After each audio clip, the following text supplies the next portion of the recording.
event. It gives me immense pleasure in inviting you all to this valuable workshop on Introduction to LaTeX. And it is assured that this workshop will make you write mathematics textbooks. I thank our MTTS Trust and faculty advisors for their support to conduct this workshop.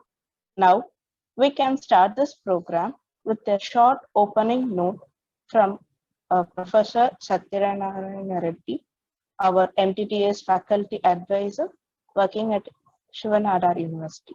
Sir, over to you. Somebody unmuted, yeah, okay. Thank you for inviting me. Good evening to all of you. On behalf of MTTS Trust, I welcome all of you for this wonderful workshop and in fact opportunity to learn LaTeX. I am glad to appreciate Overleaf team and speaker Aryaman for their efforts make this possible, right? The topic of today's workshop is essential for every mathematician that we know. We hope in future that every university, in fact, every mathematics department will offer a short course on LaTeX. Once I attended a seminar, okay, that is by Professor Ramurthy, who is a famous number theorist. After the talk, one of the audience asked him, okay, one interesting question. The question is that how it is possible for you to write so many books and so many articles, lecture notes, etc. His answer is also much interesting. He simply say that I LaTeX at least 1 hour every day. Yeah. So it is like doing an exercise at least 1 hour every day. Like that, better to LaTeX at least 1 hour every day.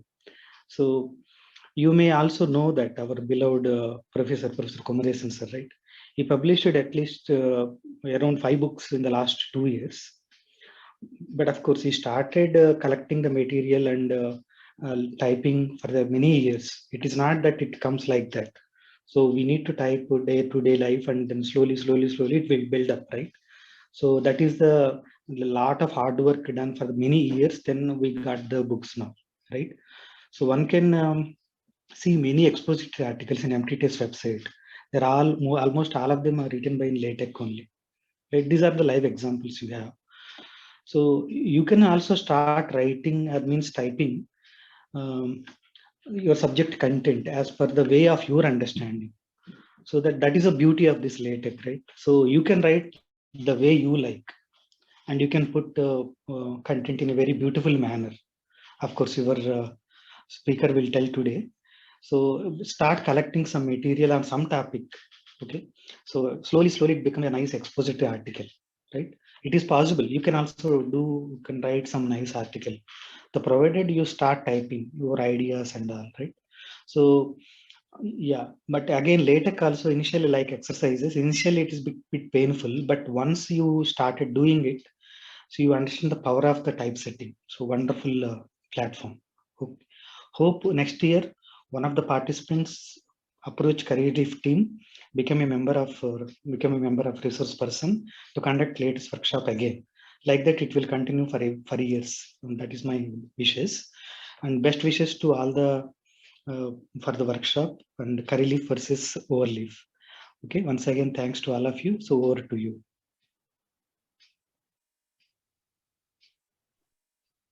Thank you, sir, for your valuable note on this event. This program is also live stream on Overleaf YouTube channel.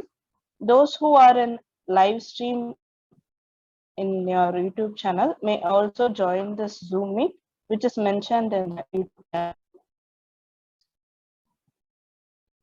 And before going to this workshop, if you have any doubts in between the sessions, you may feel free to unmute yourself and ask your questions.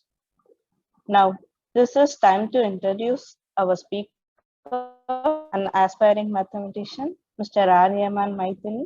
Currently, he is pursuing a BS Maths degree in IIT Bombay.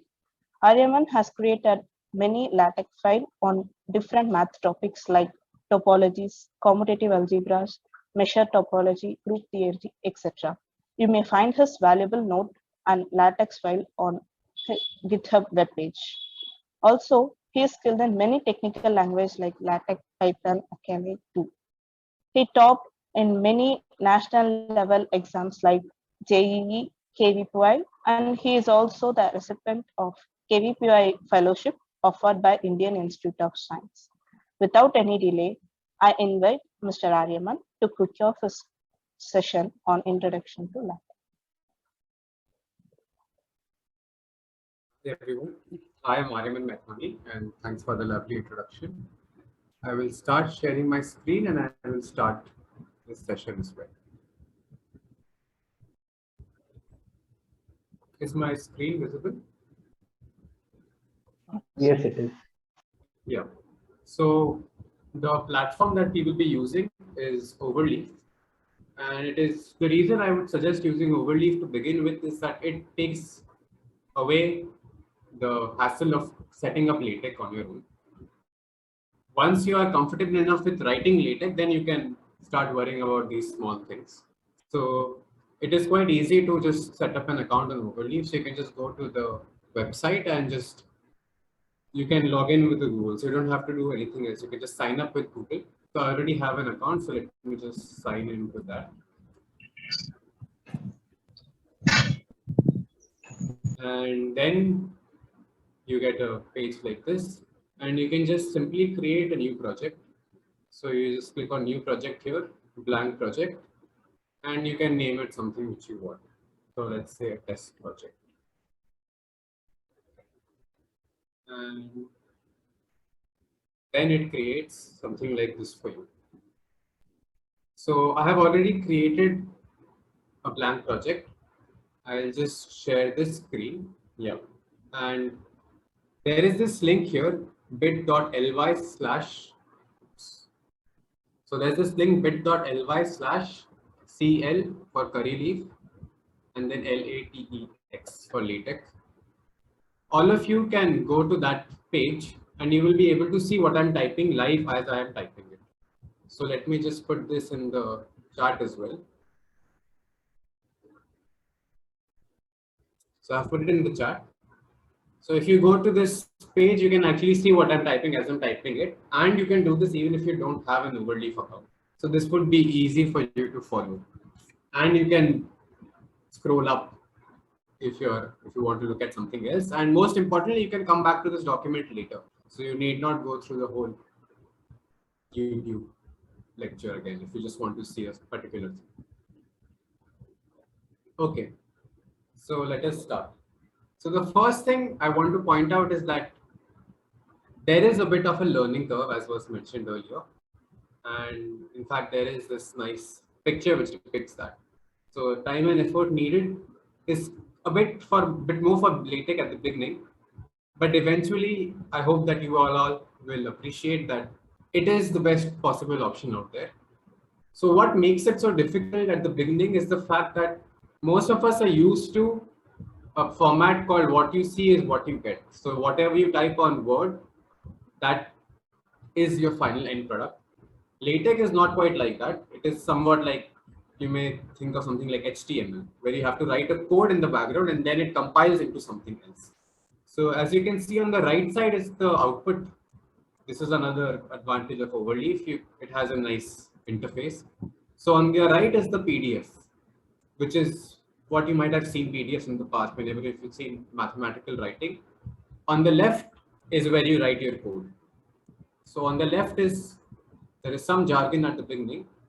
We don't have to worry about that so much to begin with. And that is also one of the good things about Overleaf. You don't have to worry about many of the other things in the background. So let us just start. So this is how you would open a new document. You would have this. And let us start writing. So we may write something like, hello, this is Aryaman. I've written this and so far nothing has changed. Nothing has popped up on the right. This is because you need to compile your code. So after you've done something, you click on this green button, recompile, and then this should fortunately, hopefully produce the result that you want. It may not always be the case that you get what you expected, and that is essentially why one must learn later. Another shortcut is to simply click Control plus Enter. So you can do this as well. So as I'm typing out things, if I compile on my end, you may not see the updated version. You may have to recompile on your own end. And you can also click Control plus Enter and recompile it. The only thing is that you cannot edit my file as I am using it. So just to recall, this is the link, bit.ly/cl-latex all capital.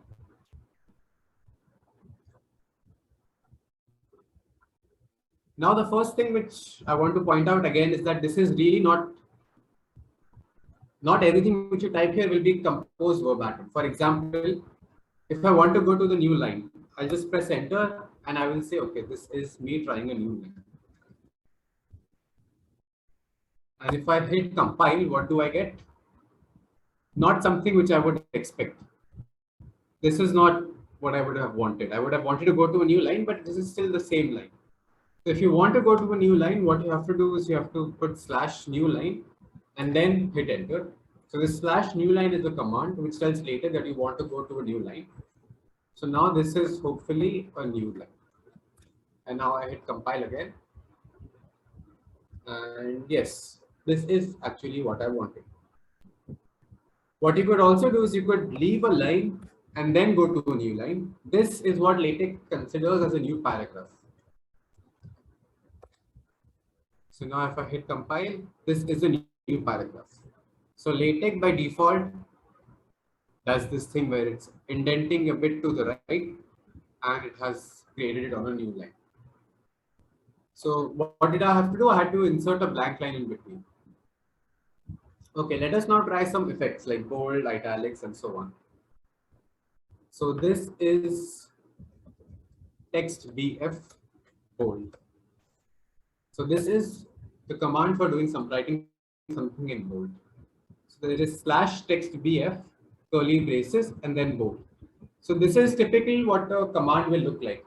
So it will be slash and there will be some command name and then there would usually be some sort of argument that you pass under. Again, if you've done any sort of programming before, this is sort of what you would expect. Like you have a function and you are passing something into the function. So text BF, so BF stands for boldface, I believe. Text BF is bold. Text IT will be italics. So this is italics. You can also insert footnotes. So you can do a /footnote. This is a footnote. I have pressed enter, control enter, and the footnote, as one would expect, would appear at the bottom of the page. So one thing which at this point you may appreciate is it is not that much difficult. It's not that different to create a footnote than to create something in italics, than to create something in bold. As compared to a normal word processor where you would have to go and look at different commands, it is quite simple to do these things here.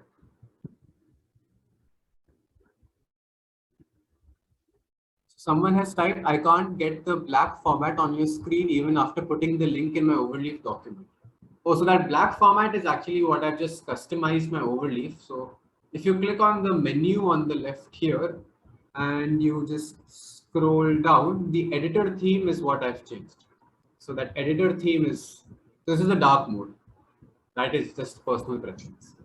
And someone has pointed out that env also works for italics, and that was my next point. Env works, and I would suggest always using env. So this is also italics. And the good thing about env is an involution for, so let me just type, this is an involution. So what that means is if I have an env within an env, it will turn back to normal, which is sort of what you might want, because if you're trying to emphasize on something and then you want to give extra emphasis on something, you might want it to again be something different from your other parts. So how cool is that? So this is, yeah. So env is what one would mathematically say an involution. If you apply it twice, you get the normal thing. If you apply it thrice, you get single time, and so on and so forth. So this is why I would always recommend using env. So env stands for emphasis, by the way. Now let us put something in quotes. So let me use my normal quotes. Teach a man to fish. Okay. Let's see how that turns out. At first, it may not look weird, but if you zoom in and see, these quotation marks are quite weird. What one would expect usually is that this is a closing mark, which I would expect, but this beginning one is not what I would want. And the way to do it correctly is as follows. You use this thing called backtick. So if you look at your keyboard, it is on the left of your one, typically. So again, teach a man to fish. And for closing quotes, you put the usual ones. And now if you compile, you will get what you expect. So these are indeed opening quotes and these are closing quotes. And in fact, this is sometimes how you might spot someone who uses LaTeX. So I've seen that some professors of mine, even if they're not using LaTeX, they have this habit of writing something in quotes like this. So they will use the backtick for the opening one and the usual one for the closing one. At this point, I'll point out how do we write comments. So if you put a percentage sign, everything after that on that line is a comment. This is how you spot LaTeX use. And this, as you would expect, will not show up in your compiled document. So LaTeX is just going to ignore all of these things. So someone has asked as a direct message, how do we get Overleaf? So the answer is you just go to the Overleaf website, overleaf.com, and set up an account. It's free of cost. And to get some more features, you may need premium, but typically the features which it offers is sufficient for the student. Okay, so far this is our paragraph. And just to make a comment on the top part, it might be self-explanatory what these things are. So curly leaf LaTeX is what it puts as title. This make title command here is what results in this title being created. You can change these things here. So curly leaf LaTeX, I want to keep it as it is. Aryaman Maithani, I can just make, if I remove Maithani, for example, it will become Aryaman. Another cool thing is instead of putting the date manually, you can put this thing called /today. And what that would do, no prizes for guessing, is that it will put the date, the current date. The one benefit of this is if you suppose work on this document tomorrow and compile it, this will automatically get updated, which might be useful in some certain scenarios.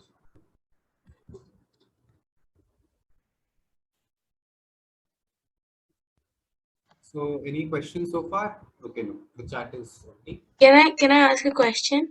Yes, sure, go ahead. So about the date, does it refresh every time you open the document? Yes, so every time you recompile it, it will pick that day's date. So if I recompile this tomorrow, I will get March 28, 2022. Oh, okay. Thank you. Hello, can I ask one question? Yeah. We have to remember that program that section, make title, begin, date, all of that. Yeah, so that is if you create a new document on Overleaf, it will automatically put those things in. But yes, typically that is something which you will have to put in every time. But the thing is that there are many things which you will use many times over and over. So later, as we see, there will be many things which I'll actually end up putting before this document. I will typically import some packages, maybe define some new commands. We'll see those things. And the point is that most people who use LaTeX regularly eventually end up having something like a template. So they will have this one document which only has all this beginning stuff, blah, blah, blah. So it will be just this much. So without this section introduction, it will be just this part which they will have. And they will just keep reusing it over and over. So to answer your doubt, you don't have to remember it in the sense that just write it there once, keep a document on your laptop, and every time you create a new document, you can just copy the things from earlier. Does that answer your question? Yeah, thank you. Yeah. Someone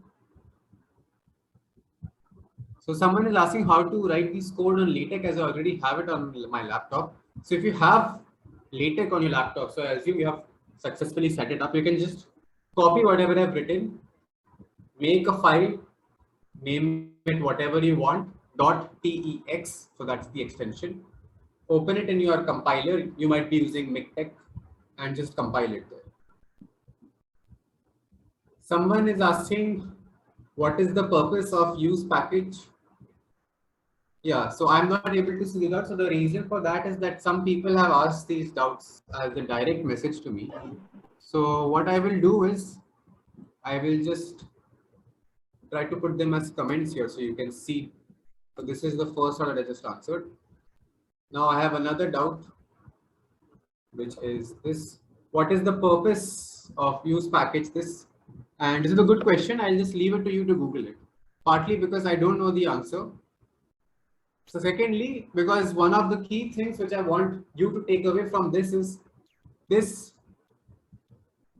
lecture is essentially supposed to be able to just get you started with how to use LaTeX, how to just create a very brief document.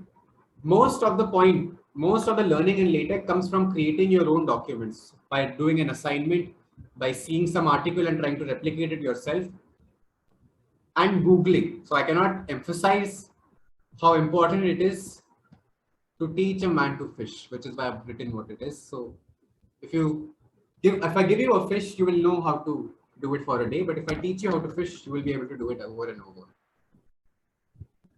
And can you please explain tabular layouts in LaTeX? Yes, I will do that eventually.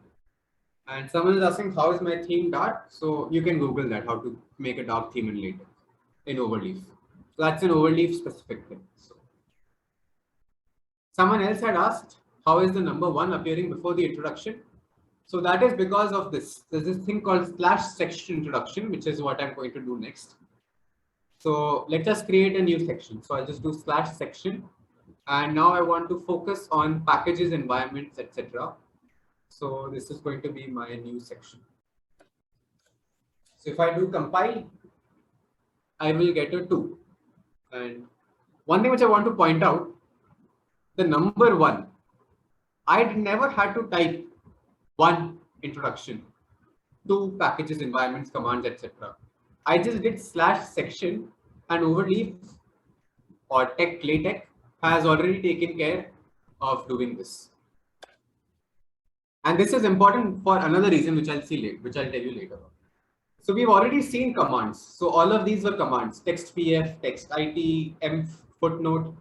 So these are things which are typically it consisted of a slash, the command name, and then the argument. There can also be more complicated examples where you have optional arguments, you have multiple arguments. We will see these things soon. But now let us look at environments. So an environment will look something like begin, environment name, and then end environment name. So if you see, we already have this end and begin of document. So we are doing begin and end center. So this is what you might have seen in HTML, that we have a beginning tag and a closing tag. So every command in LaTeX is sort of sandwiched between. So here it was sandwiched between these two braces. So it was /involution. So involution was between these two braces. If you want something more elaborate, you usually have these. So begin center, end center. And again, no prizes for guessing what this would do. Let us compile and see what this does. And yes, this is centered text. Okay. Let us look at some different. So this is, let's say, huge. This is huge. And again, as one might expect, this is huge. One can even do nesting. So you can have begin center, end center, and you can put begin huge, end huge within that. And so this is centered and huge. And there are some other font sizes also. So I will just let you to check out. So there are, so huge, this had a capital H. So you can have small h, you can have large, and I'll let you compare these things. Can you change the font voluntarily of the Overleaf document, like without Of the entire document, you mean? yeah, like you do in Yeah. Word. Yes. So, okay, let me just create this section which I want at the end. So let me just create one more section which are things which are easy to do, and which is why I want you to look them up later on. So this is one more section. So the first thing in this section, which is what is how do you create lists? This is something I want you to look up. If once I compile, this is sort of funny because you've actually seen how to create lists. Another thing which is there is how to change font size. So I'll tell you one quick way here.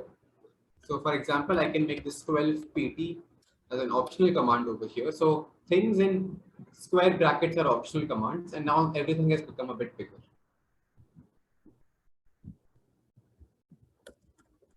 But I encourage you to just go and look that up later. How do you change font size?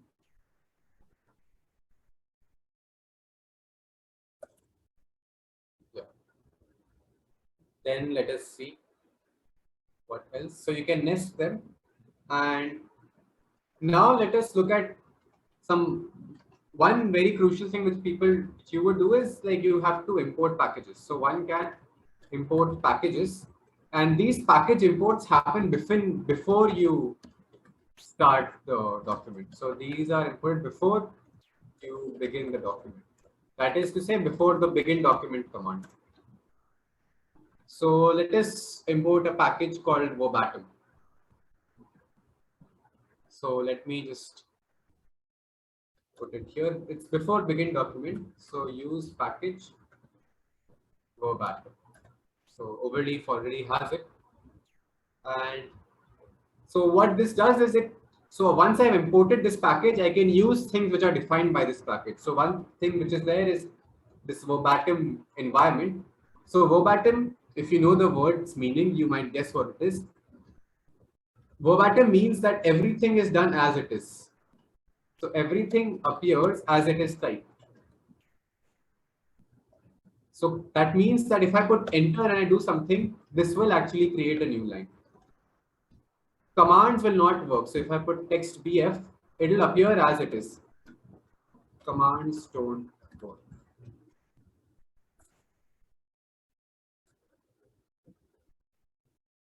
See, everything appears as typed. This is a new line. I just had to put enter. Text BF, commands don't work. Even if you do irregular spacing, it will still make those spacing irregular. So I can just do something like this. In normal LaTeX, by the way, you can't have irregular spacing. If you put more than one spaces outside a verbatim environment, it will actually just consider that as one space. So even though I have put multiple spaces, this compiles as one space. Yeah. So one person has asked a question: can we not use double lines for new line? So let me just paste that here. Can we not put double slashes for new line?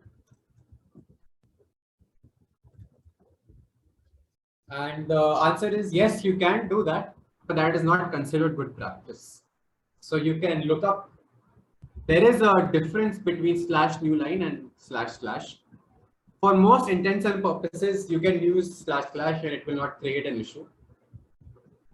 Like here, for example, if I check my log currently, there are no issues in my LaTeX code. But if I do put slash slash, it will give some sort of, those are not very, so if I put slash slash, this is also a new line.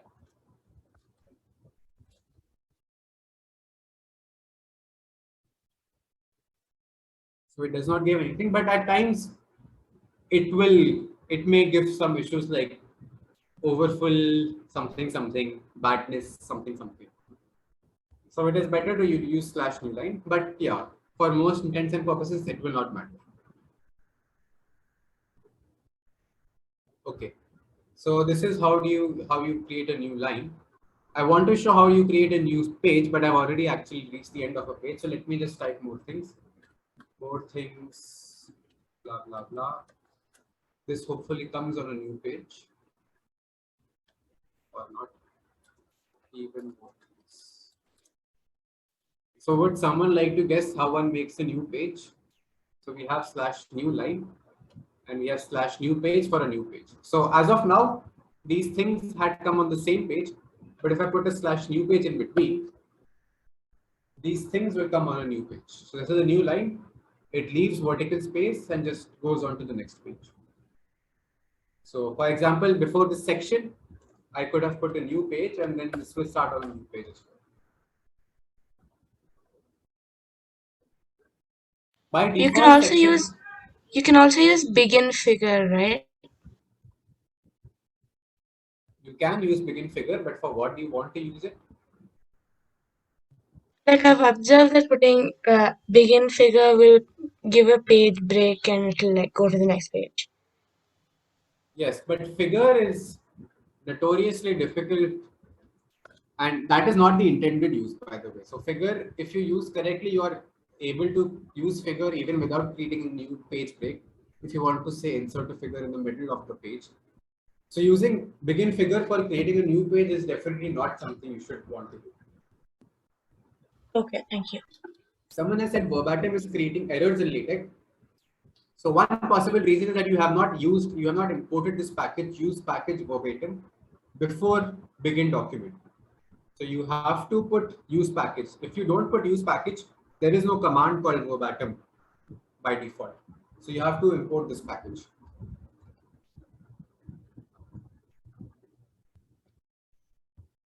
And hopefully that would have cleared this out. So new page and even more things. And let us get down to some mathematics. So let's create a new section. Let's do some mathematics. Before writing anything in math, you would again need some packages which let you look at math commands. Okay, so this person says that the verbatim issue is resolved. Yeah. So I just typically use the same packages all the time. For math, these are the basic ones which I will just paste over here below use package verbatim. If you want, I can also just put it in the chat in case you are doing it on your own as well. Yeah. So these are the packages which I'm using. Do not ask me what they individually do. I will likely not be able to tell you. And the point is that you do not need to know. Most of the time, you will have to use some of the other packages. So for example, AMS, THM. So AMS are these math packages, and then you have symbols, fonts for using different funky fonts for symbols such as the typical R and C, which you might have seen, and theorems for numbering theorems and such. Okay, so let's do mathematics. So there are two types of equations, two types of math environments, so to speak. So one is the inline mathematics, which self-description, you write it within the same line. So you have 1 plus 2 is equal to 3. Or let's put a slash alpha. So slash alpha, so 1 plus 2 beta is equal to 3 alpha. So as you might guess, what appears here are the actual Greek letters, 2 beta, 3 alpha. So to type this, I needed to have known what the commands are. So what is this? I need to, so if I just type DETA, that will not appear as the Greek letter, that will just appear as this BETA. So it's the slash beta, and for the Greek letters, these things are pretty self-explanatory. And then you have something which are called display equations, so display mathematics, which you put in these sort of environments, slash square bracket, slash square bracket. And you can just type the same thing here. The only thing is that now it will come in the middle of the page. And when you put a full stop, now you should put it within the environment itself so that your full stop gets rendered here. It's the same thing, but now it's in the middle and it's a bit bigger. And I can already sort of foresee someone might ask that you may also use double dollars. So I could have also put this thing display mathematics by putting $2 and doing this. And again, this is not good practice. So you may look up why it is considered bad practice. So this is not good. And yeah, so we have this. What I prefer usually using is just for personal preference is begin equation star. And I'll just put 1 plus 2 beta is 3 alpha. This will do the same thing. And so you might be wondering why is it equation star? And the point is that if I remove these star asterisks, what I will get is the numbered. So this will actually get numbered, which is why it is good to use equation star, because you can make it non-numbered very easily. So if I now compile this, this has this number 1 next to it. 1 plus 2 beta is 3 alpha. Okay, let's look at some different equation. If I want to do superscript, for example, I will press this caret, this up triangle, and I will type something like this: e times e to the power of iota pi plus 1 is equal to 0. So it creates what you might expect as this. Note, we have already made it much better than doing this on something like Word would be a nightmare. And especially if you want to get more complicated. So you can do subscripts, superscripts, and more things which you will see. And the point is that you can refer to these equations. So I can put something like a reference here. So I can make a label here. I can call it label. This is called Euler's equation. So I'll just make it label equation Euler. EQ colon Euler. I can write whatever I want here pretty much. But this is usually the practice I follow, that if I'm labeling an equation, I'll write EQ colon and then something. So we can refer to this as this refer EQ Euler. So label is what you want to call it, and refer is how you later reference to it. It's called Euler's equation.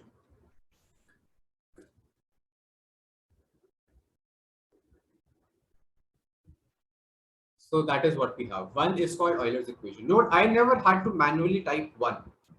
And this is useful because if I now put some equation before this, 1 equal to 1. This will also now it will, two things to note here. LaTeX has automatically taken care of the numbering. It has made this number 1 and this has made this number 2. And it has changed the link here. 2 is called Euler's equation. I certainly would not want 1 to be called Euler's equation just because the numbering has changed. So this is again much better than what there is no brute work, there's no manual work involved here. Now what one might want to do is, if you're creating a PDF which you're going to distribute online, you might want to create a link. So currently this is just text, but you can use this package called hyperref. Use package hyperref. And now what has happened is that if I compile, this is now linked. So you see this sort of a red square here. If I click on this, it will take me to this, which is more convenient if it is on a different page altogether. And you can also put this optional command here by square brackets, color links equal to true. So instead of this box, you get something which is more aesthetic. You get a red color 2 here. Click on it, you get. So this is a link now. You can also link to other things. For example, there was a section introduction. So right after the section, I will just label it as sec intro. And now I can say this is Euler's equation. And I can say that section, and I'll just put the number here using ref again. Intro was introduction.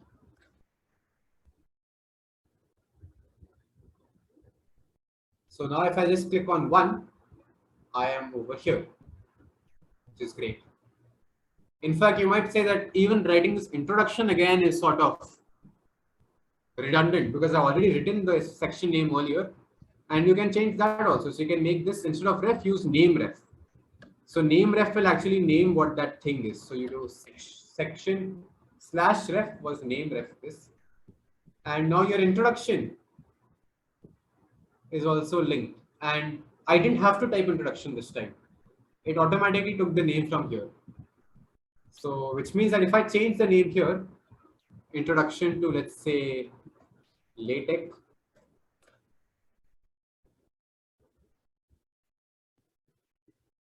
it will automatically make the change here as well. And by the way, you might have noted that now this LaTeX looks a bit different. This LaTeX looks different from this, and that is because I have used this command /LaTeX. So if you do /LaTeX, you get this nice funky looking LaTeX. And that is also one way of spotting a LaTeX user if they use this for LaTeX. At least they know some basics about it.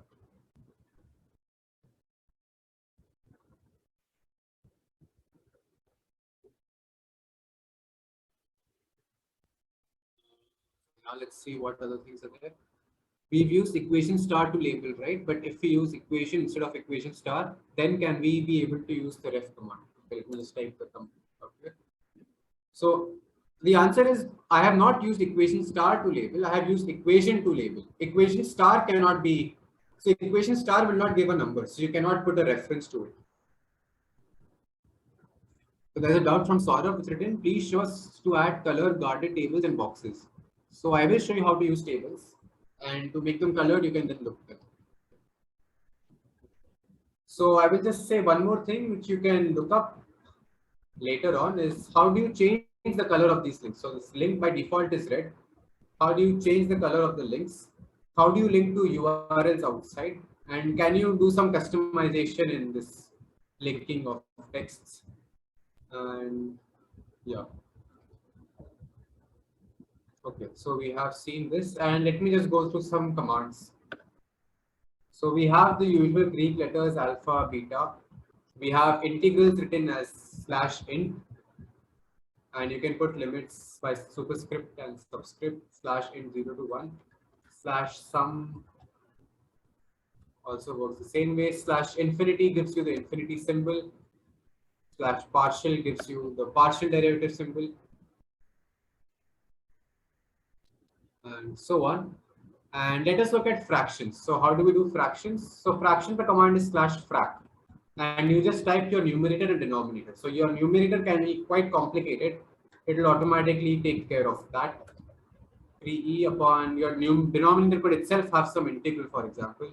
So integral 0 to 1 x squared dx. So this is a fraction.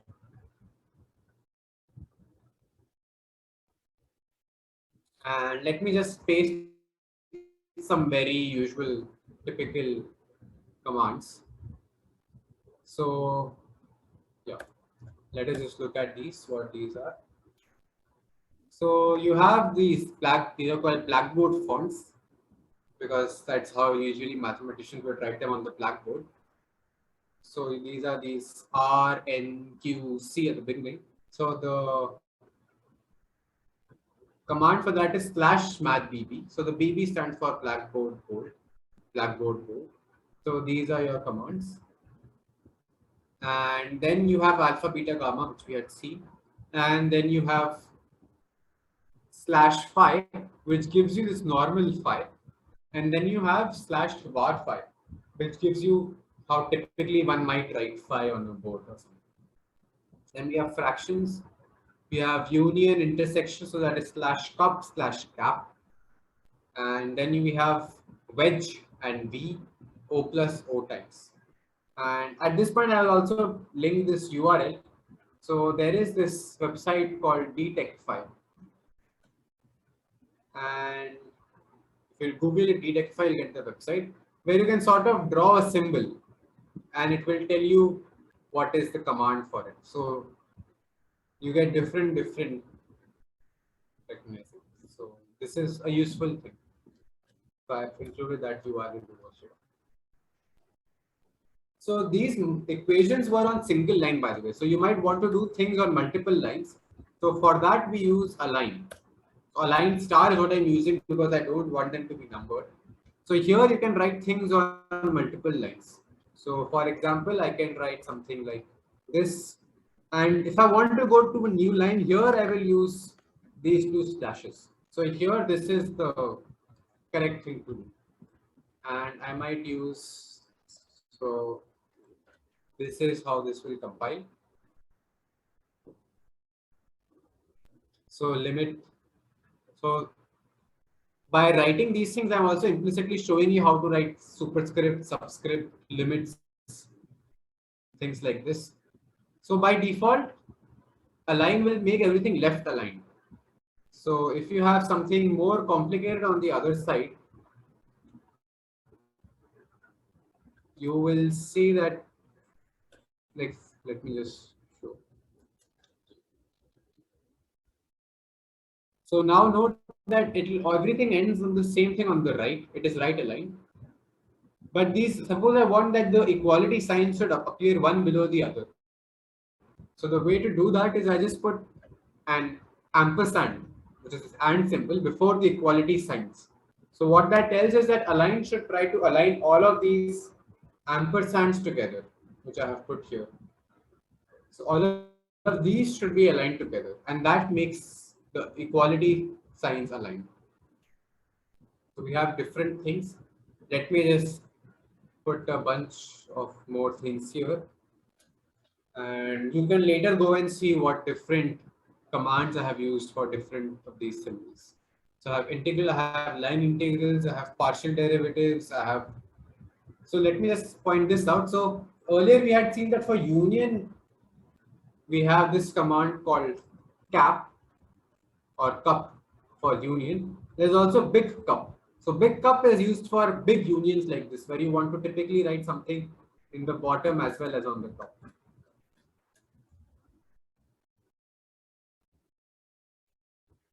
Okay.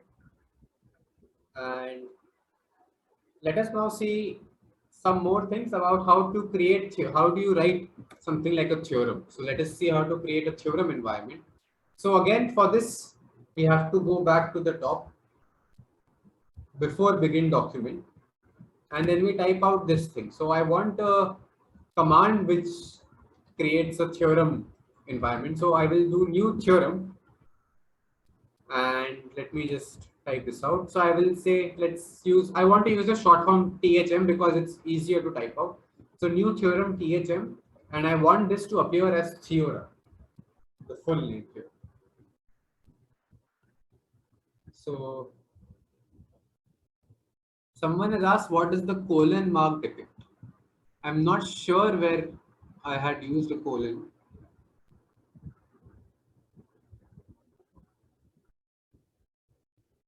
Okay, so someone has asked, how do we type ceiling and floor of a number in LaTeX? Let me just write that here. So for ceiling and floor, you will use something like L floor will be the left part. So if I just do L floor X,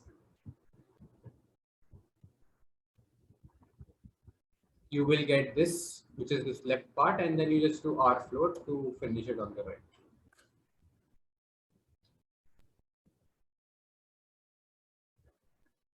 Someone has asked, how do I create product symbol for I equal to 1 to n and for I not equal to j? So let me just put this out here. And the way to go with that would be as follows. So you do /prod. So I equal to 1 to n, let's say. So this will give me the product I going from 1 to n. Now suppose I also want to say I is not equal to j. So again, this is not something which, so just look it up later. I won't elaborate on this much. So you just use something called a substack. So I equal to 1 and then I not equal to j, I will type below it. So that will create this.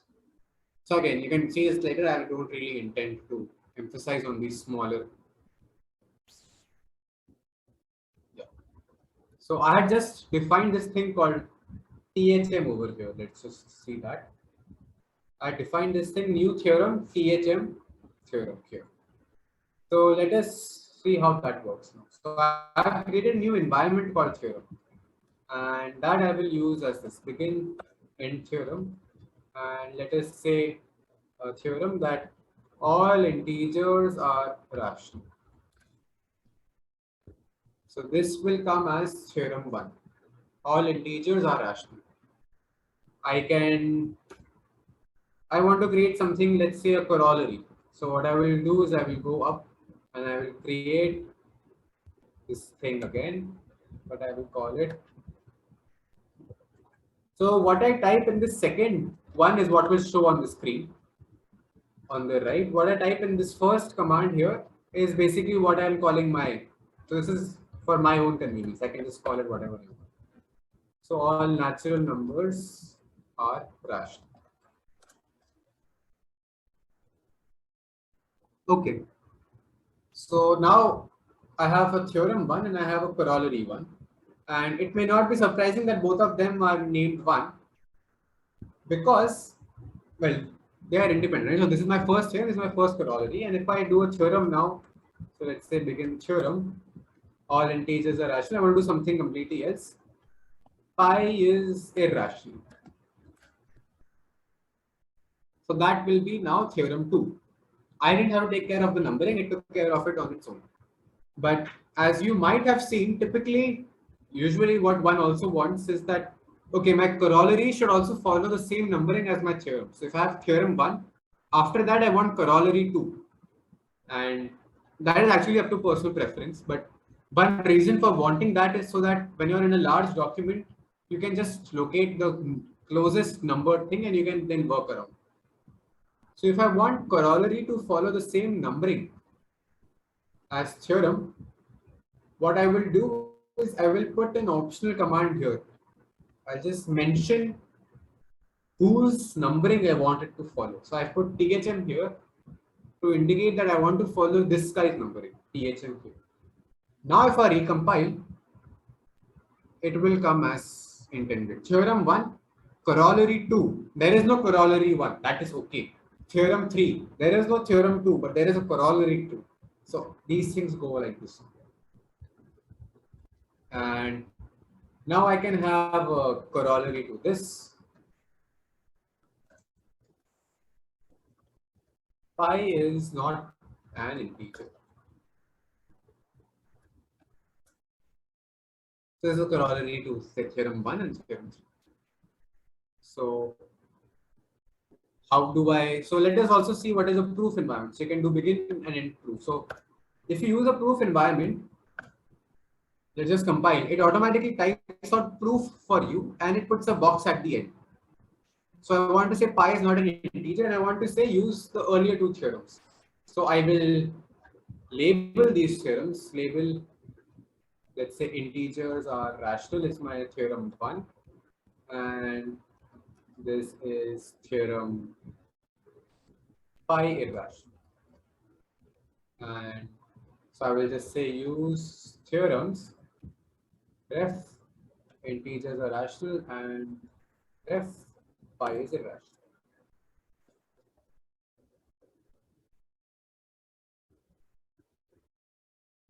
Someone is saying, how do we refer to corollaries and theorems? I guess I just answered that. Can we similarly make lemmas? Well, of course you can, because there was nothing sacrosanct about corollary. I mean, these words are also not like you could call them anything. You can just call them my friend. And we'll just show theorem 1, my friend 2, my friend 4. So of course you can do lemma.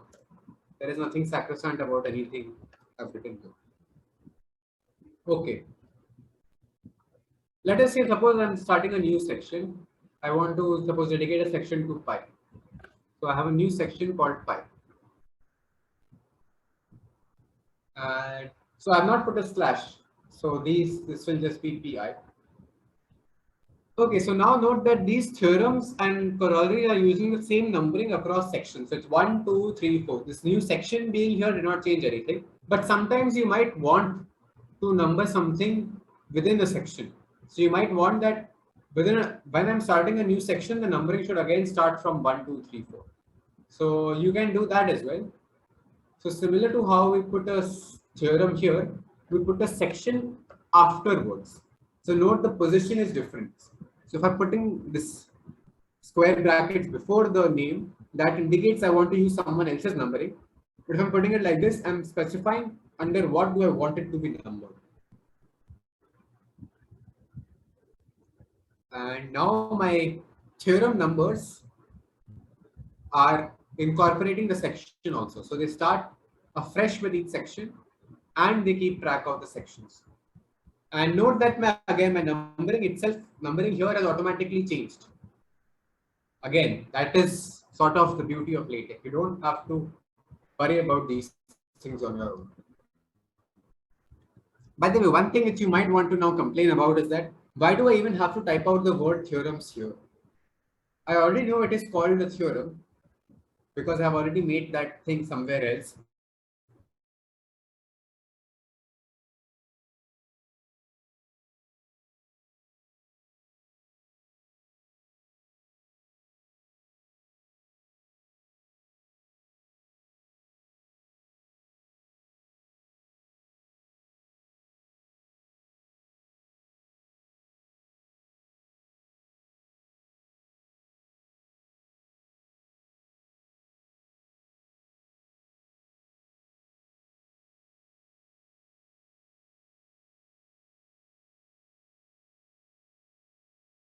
I can just use this as bold.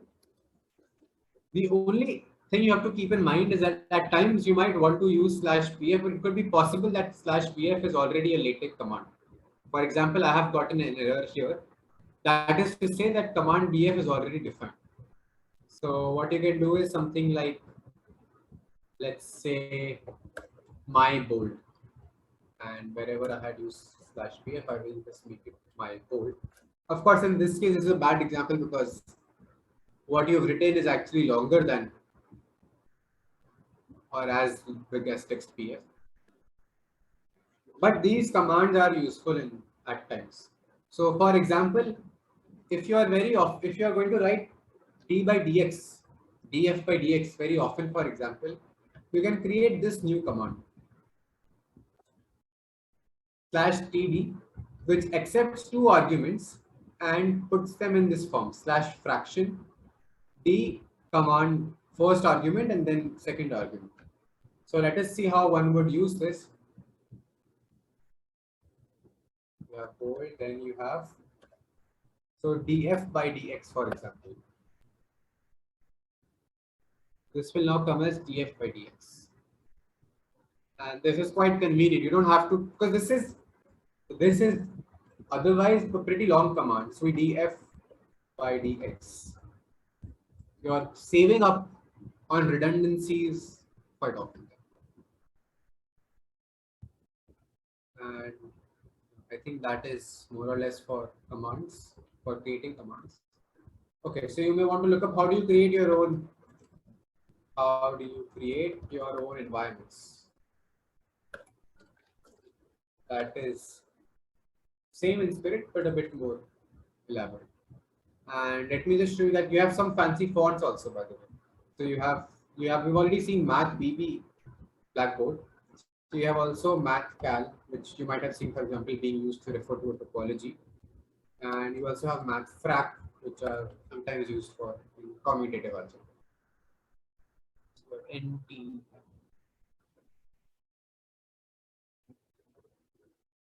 And someone has asked, how do we use Nabla? So you just put /Nabla. I think /Nabla itself will work. Yeah. And you can do capital delta to get this delta. And times will give you the normal. So we have 3 dots, which will give 3 dots in a vertically center position. And yeah. One more thing that I want to point out is you don't write text in LaTeX, as in math mode. So don't write text like this. So don't write text in math, because it will just turn out to be completely hideous. So what if you are in a math mode and you have to write text? For example, you're in display mode. So you can put a /text. This is better.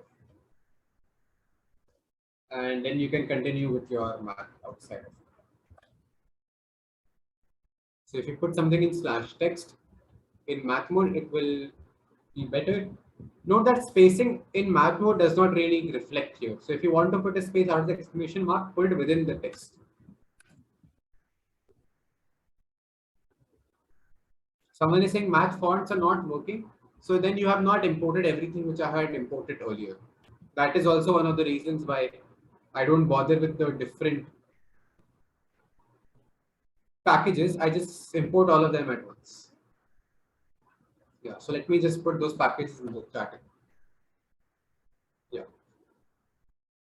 So we have this, and let me just again dump a bunch of more commands.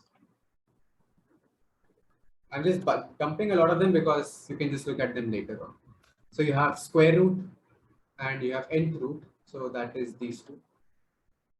And you have different versions of empty set and so on.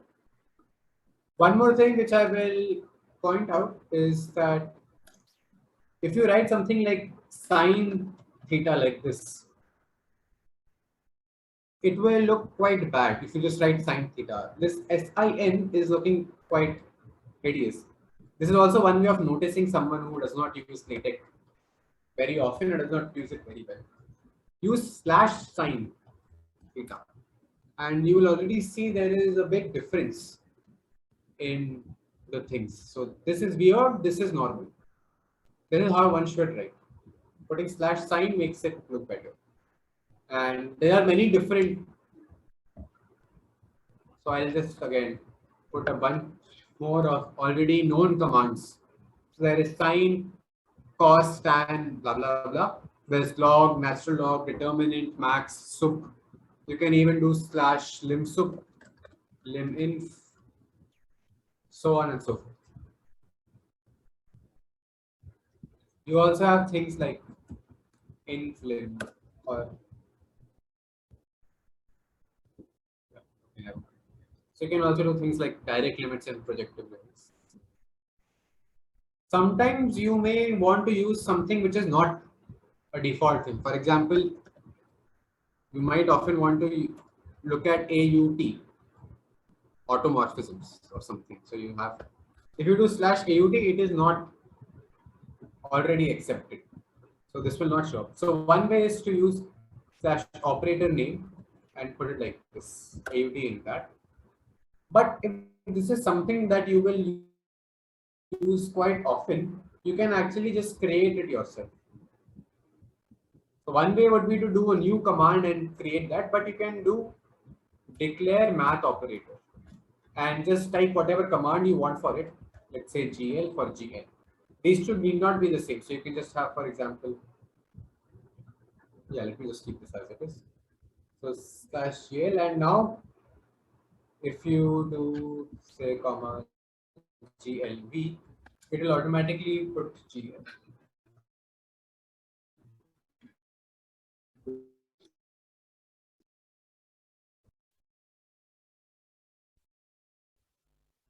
So you have this.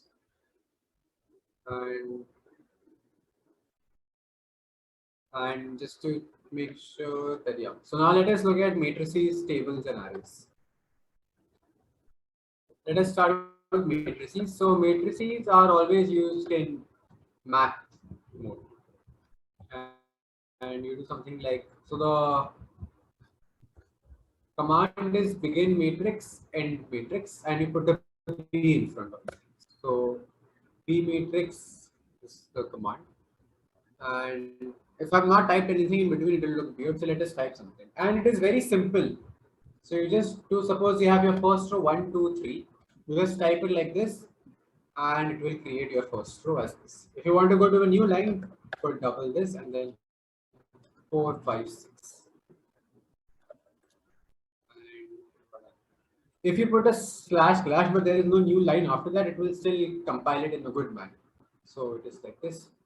And yeah, suppose you want curly braces, so you may do not curly, I mean rounds. Instead of B matrix, make it P matrix. So you will get round brackets. So let us look at something more complicated, let's say. So begin equation and begin B matrix. So let's say determinant. And I want to type what is called as the van der Waals determinant. So what I will do is 1 and 1 and so I want to put dots. So we had seen that C dots is the comment for dots. So I will do this. And what do I get? I get 1, 1, dot, dot. Okay. So far, so good. Similarly, I will type in my next line and I will get this. Okay. But now I want to put vertical dots also. So C dots is center dots and V dots will put vertical dots. So I'll put V dots, V dots, V dots, V dots.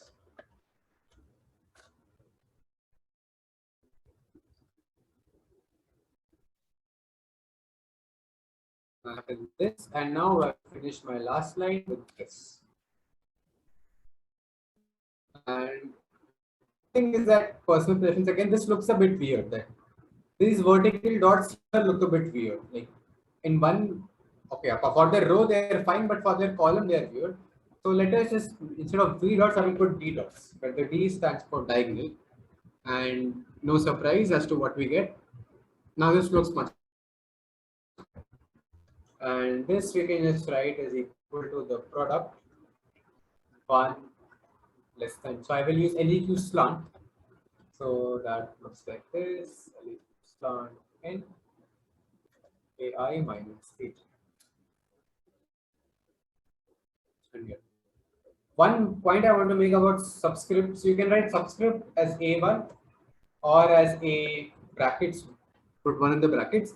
The point is that if you have more than one character, then you have to put them in brackets, otherwise it will not render as you want. So the first two will be identical, but this A10s which I have entered will not be. A1 is fine, but A10, if you just type A_10, you will not get the desired output. And similarly for superscript, you have to put them like this. And you can put nested subscripts also. A subscript M subscript N. And yeah. So this already should show, by the way, that it is much more convenient than to do it in something like MS4. And there is also this command called cases. So if you want to define a function, let's say piecewise. So let us do this. So let f from R to R be defined by fx is equal to, so I use v set colon and begin cases. So what this does is it's essentially like a matrix format, and you just type the two things separately. So x square is signed 1 by x and x not equal to 0 and 0 if x is equal to 0. So this part is pretty much like a matrix environment, what you might expect. And yeah, the output is what you would expect. And then you can do all sorts of things. And now let us look at table. And table is as follows. So for table, you don't have to be in a math environment. So begin tabular, and then Overleaf automatically creates this thing. Let us delete it. So how many columns do you want? You specify that here by saying, for example, CCC. So CCC will mean you have 3 columns, all of them are center aligned. I can also do something like LCR. LCR will mean that the first one is left aligned, then center, then right aligned. And you can do something like name, or let's say roll number, name, marks. And here you do say roll number 12, name Aryaman, marks 5, roll number 25, name let's say Raj, marks 10, and you compile and you get what you might expect. So the roll number 1 is left aligned, name is center aligned, and marks is right aligned because of that LCR. Now you might want to put some lines in between. So if you want to put horizontal lines, you just put an H line here. So I'm putting an H line before and after roll number. This first row, so you will get an H line on top and bottom. So you get a horizontal line like that, or maybe even a here. So I get. So now I get an error because I did not put this new line double slashes before the H line. And I want to, let's say, put horizontal vertical lines. So I'll just mention these lines here. And you can even put multiple vertical lines here and you will get double lines over there. Pretty neat. And you can change the alignment whenever you want. You can make this also an L and you get. So I'm asking how to add more in tabular. I don't understand the question. Yeah. And similarly, an array is exact same as a tabular, but you just put it in math mode. So let me just give an example. So I can just keep this example actually. So something, if you know that your entries are going to be predominantly, okay, let me just copy some. If you know that your entries are going to be predominantly math stuff, then you can just use an array in math mode. And this is an array in math.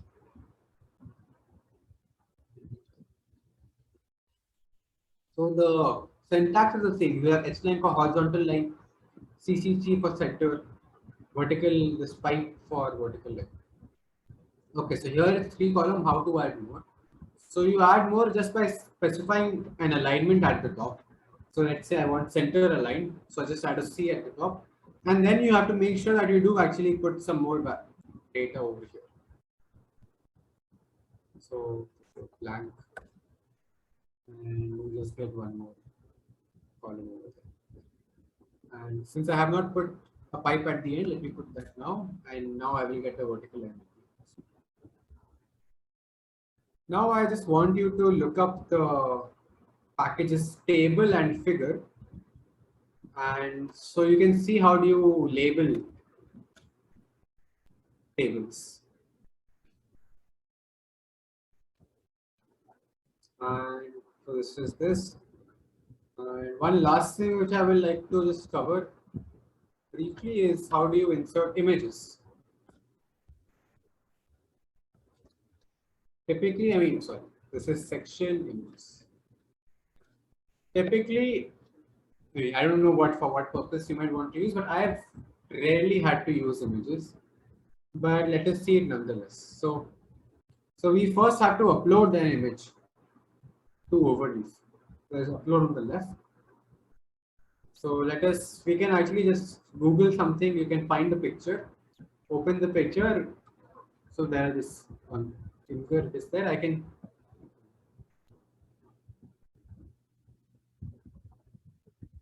Yeah. So if you have the URL photo, that is also enough. So you can just do URL. Yeah. So this picture has now come in as this, but let's say I want to rename it. So let me just call it Prof. Okay. And I could show you how to do this, but for the sake of it, I want you to also learn how to look up stuff. So let us see how if I don't know how one does this, what would I do? So I will just simply look up, I will go to Google, I will go to LaTeX, and let's say I want to look up create or insert images. Insert image. First thing which will typically come up is an Overleaf thing. By the way, note that I visited this page quite recently, and this is I'm just pointing this out to show that I recently again relearned it just for the sake of this presentation, because I've forgotten how to insert it, and that is okay. And here, Overleaf, you don't really have to read the text. most of the time you can just see what it's doing. See what all. So first thing you'll have to keep an eye out is, does it require some extra package? And it does. So it is use package graphics. So I'll just go here, go to the top, wherever I've imported packages. Let me insert a new package. Let's call it graphics. And now what? This is graphics path thing, which from the context you'll see that you don't really need to know, because so this graphics path is something you would need if you put it in a different folder, but this is in the same location as that, so you don't need graphics path. Include graphics and you just have to put the name of the thing. Okay. So let me go to images. This is an image. Include graphics and I will put the name. So it's already suggesting what I have to put, curve.png. Okay. Let's see how it comes.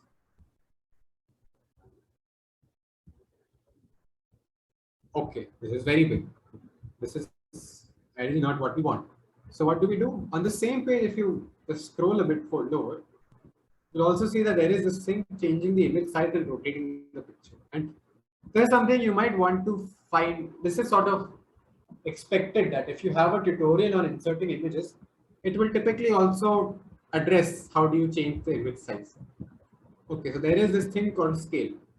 So if you notice this pattern, if things are in this square bracket, they are optional commands, which are not necessary but can change the thing. So let's put scale 1.5. Clearly that is not what we want because this is already going outside. So let me put scale 0.5. It will compile. And what do we have?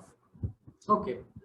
Now it is more bearable. It does fit. And 7.5 is a bit too small. It's 4.75. And this is good enough. So we have gotten image.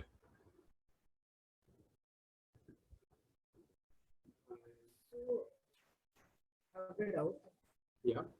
If you want to say put a GeoGebra in it, then can we we use that? the link for the site? Are you saying can we just put a link in the document and that will do it? No, so I'm saying like how you took the link of the URL of this image and then pasted it over there. Yes. So can we do the same for GeoGebra also? For what? GeoGebra. I can't catch your last word. Could you put that in the chat?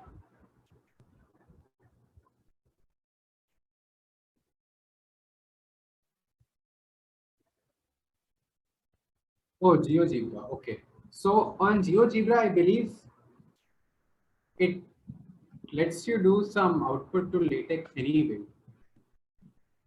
Yeah. So I am not sure. So I don't use GeoGebra and I've rarely had occasion to use these pictures also. But I think there are ways of getting stuff from GeoGebra to LaTeX directly. For those of you who don't know, GeoGebra, I'm guessing you typically want something like a graph or something, right? Yes, a graph or a geometry. Yeah. So, yes, sorry, I think commutative diagram. No, so geometry. Okay. Okay, geometry diagram. Okay. So, yeah, so GeoGebra has some things which I'm not sure about, but this also reminds me of some packages I wanted to look up. So look up this package called Tix Picture. So Tix Picture lets you create your own. You can draw out things directly in LaTeX. And also Tix CD. So Tix CD is used for making commutative diagrams for those of you who know what that means. Can we use asymptote and overleaf? I don't know what asymptote is, but I think you can because I saw it over here, I think. And I saw GeoGebra. Asymptote LaTeX. So yeah, I'm guessing you can use it. Yeah. So there is that. So yeah, so as an example of Tix Picture, let me show, for example, LaTeX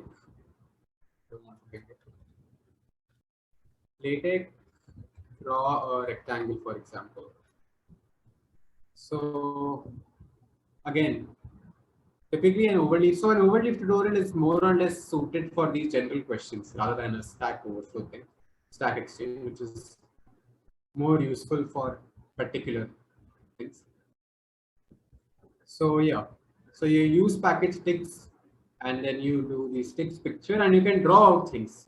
And it is quite similar to how you would want to like program. You can sort of think of it as programming. In some sense, you can even run loops and things in it. So it is quite close to programming. And yeah, this is something you might want to do.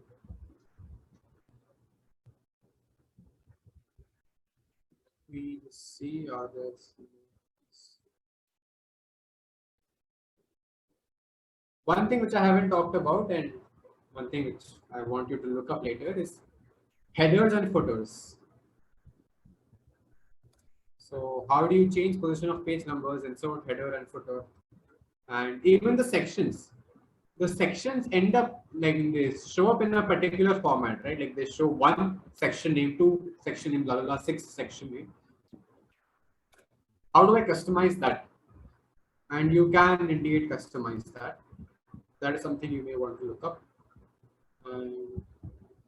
Yeah, and as to give an example, I mean, once you've done that, I just wanted to know that there is a lot to be done. You can customize it a lot. And let me just give an example of something which I have created in the past using LaTeX. So that is this. Yeah, and this is sort of how it looks. So these are all red links are same. These are all hyperlinks. And yeah, you have these pretty beautiful. You have different fonts, by the way. I'm using different fonts. I'm using these colored boxes and things. My sections also look different. So my sections are not just number and section being numbered. I have a header also, if you see over here, which changes with the chapters. So if I go to a different chapter, so it will be something else and so on. So there is a lot to be done. This is something which is called a combinatorial diagram. And what I really want you to understand is that is more important than remembering things. Your voice is breaking. What were you saying? What are you saying? Yes, sir. Can you hear me, sir? So could Yeah, you please drop that link of that PDF, sir? Now which you show now. Yeah. So the link of this PDF. I mean, I'm guessing. Do you want the link of the code instead than the PDF? I mean, because this PDF. Yeah, sir.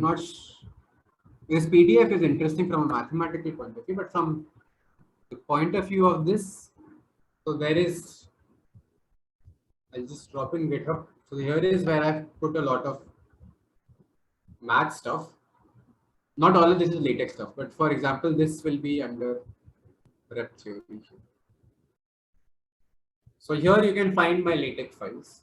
So here I have not put them all in one file. So the note, so that this is again something which you would see. If you're creating something which is large, you might want to split up your sections into different sections, like this. What I've done here. So there are different sections, and then in my final notes, I just input all those sections one by one. And my notes is basically just taking care of different things like what do you call margins and different commands. So even here you can't even see the commands. The commands are also in a different thing stuff. Put a custom package. And the commands are in a completely different file altogether. So there are a lot of commands over here. This is what I was talking at the beginning about template. So like now whenever I want to create a file, I just use the same file over and over. So I can just directly get to writing the content and I don't have to really bother with this whole begin document, all these things, because after a while you develop a style. You develop some custom commands that you use very often. You develop what font you want to use, what font size, what margins, etc.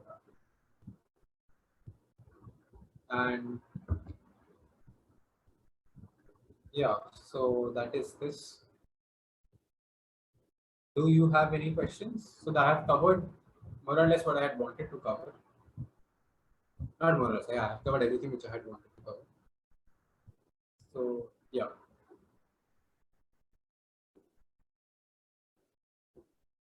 Let me just go through the chat quickly to see if I've covered all the questions. Can we have this source file? Yes, you actually have live access to this source file. If you go to this link here, pet.ly/CL-LADEX, you can get this file right now.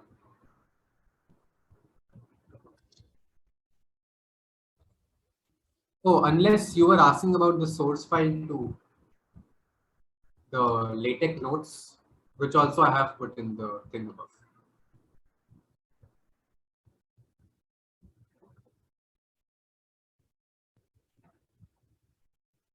So, how to add GeoGebra, asymptote. Someone has Praveen has pointed out that you can use Control V for text PF. That is true, you can use Control V, but that's a overleaf specific command. So in different compilers, you may not be able to use that.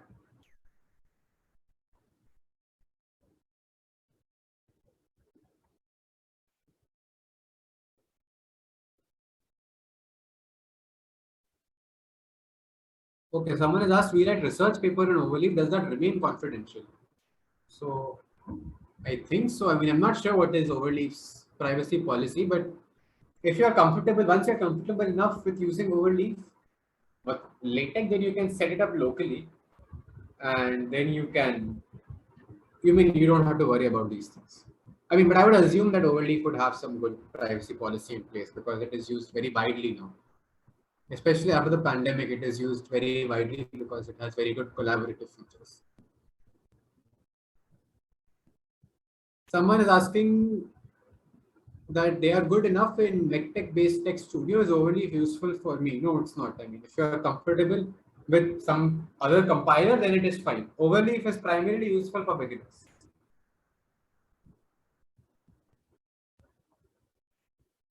Yeah, I think that does all the doubts.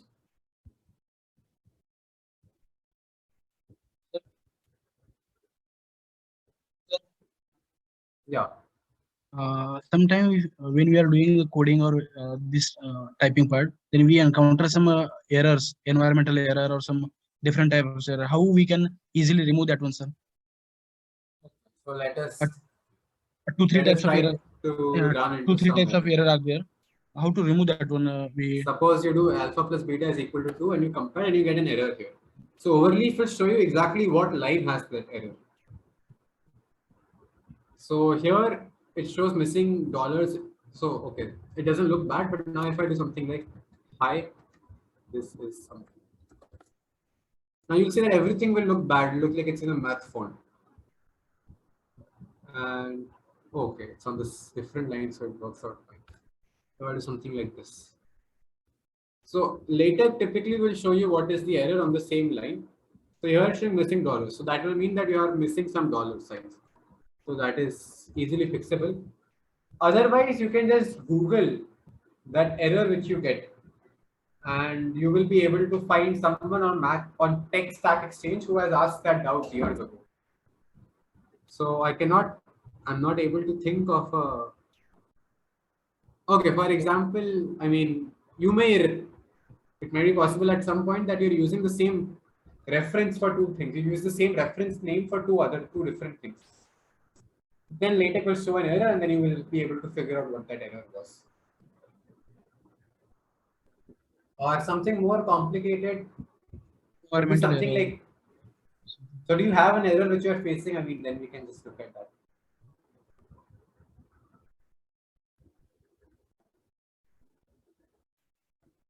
And like, for example, at the beginning, I had this error that if I use new command, but then what I'm typing is something that is already a command, that will also give an error.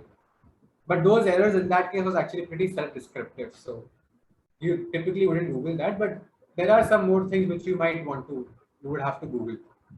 And because LaTeX will give the error in a very specific format. So that specific format might have been asked by someone else earlier, and you will get your answer.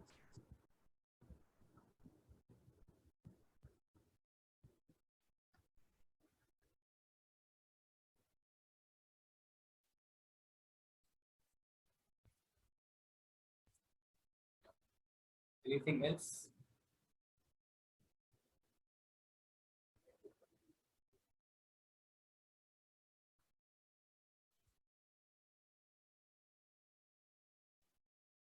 If not, then I think we can then end this.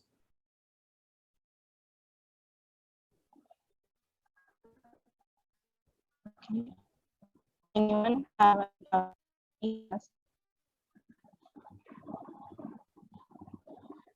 Yeah, you're asking something?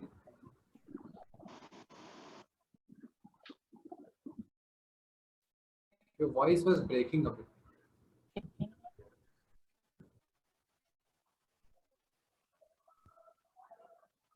If anyone has any queries, please put forward. The link you have shared for this LaTeX file, it's showing error when I'm putting it on Google. Link? Which link? That bit.ly.latex. I think it works. You just go here and just type this. Bit. Yeah, it opens fine. Okay. I mean, don't Google it. I mean, just put it directly in your. I mean, if you want, I can just share the.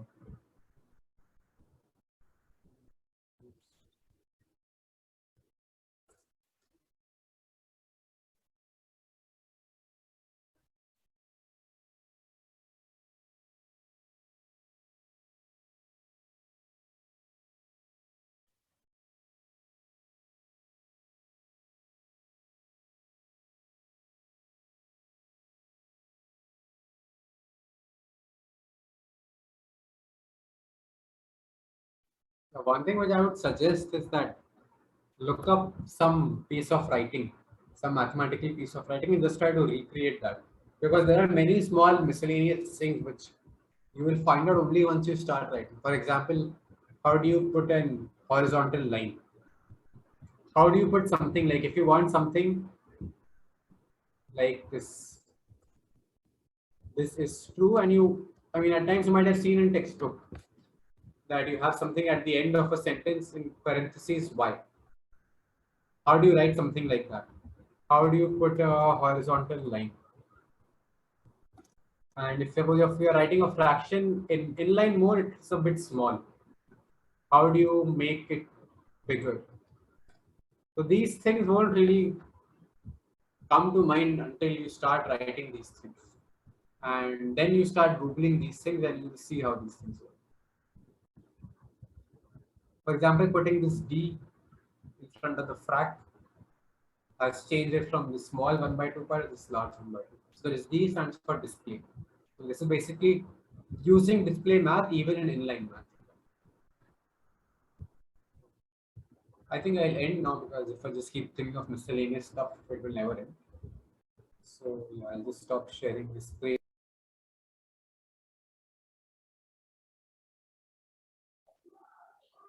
Mr. Aryaman, it gives us glee in thanking you for this wonderful workshop on Introduction to LaTeX. I hope everyone learned something new today. It's time for us to get feedback on this event. You are provided with the Google form for your suggestion and feedback. Please fill out that form, which will be more valuable for us to improvise our work.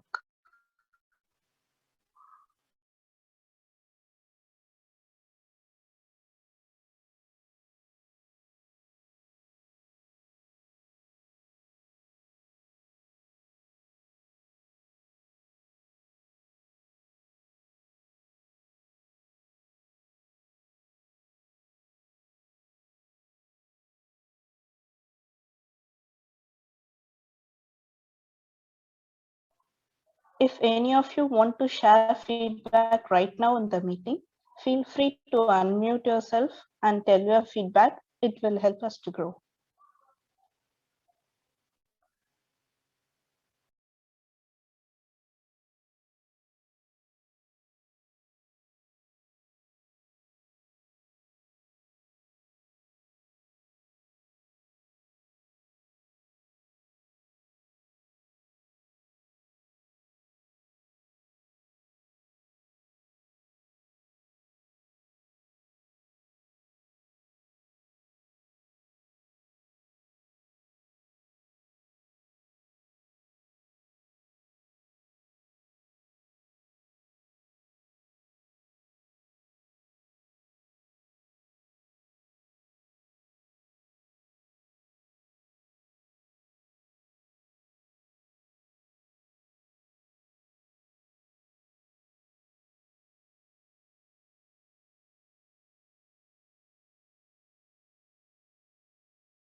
Now it's time for expressing our gratitude. So now I call upon Amlan Sinha, one of our volunteer of Overleaf, to give a vote of thanks.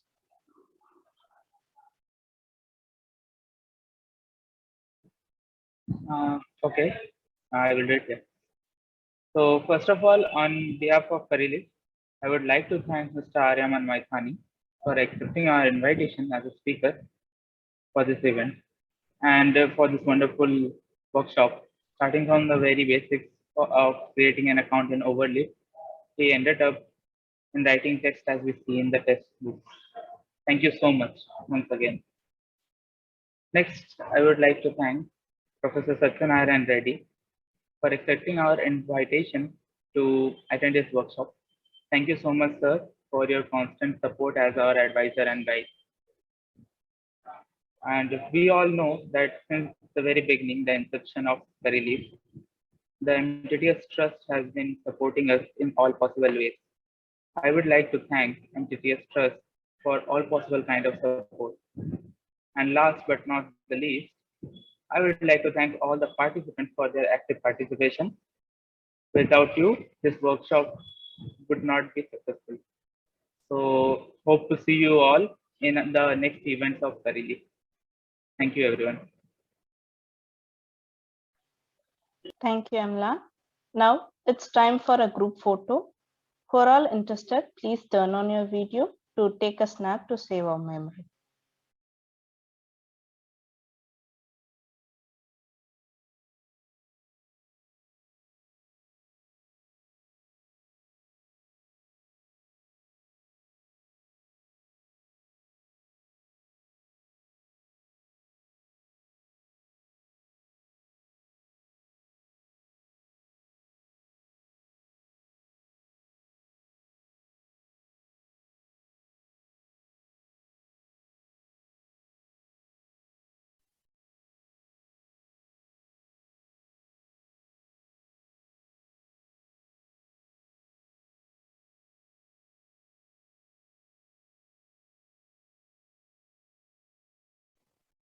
Ilan, are you taking the photo?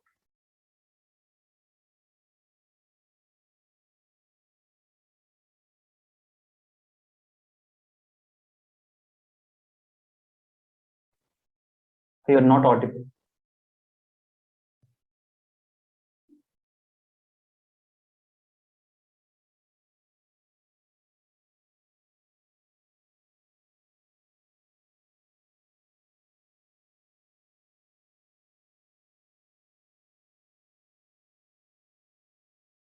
Am I audible now? Yeah. Yes. Photos. Okay, I'll take photo with saying 3, 2, 1, and then smile, and then we'll click the photo. Good. Okay. 3, 2, 1, 1.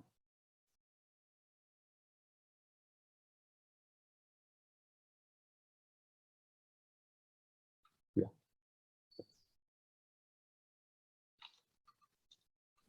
Thank you. Thank you. We again extend our thanks to our speaker, Mr. Aryaman, MTTS Trust, faculty advisor, and participants for the success of this workshop. I hope the participant got a strong introduction to LaTeX, which is most useful tool in your academic journey. This recording is available on YouTube, and you can share it with friends, juniors who may find this to be useful. Thanking you. See you all at another event. Thank you. Thank you.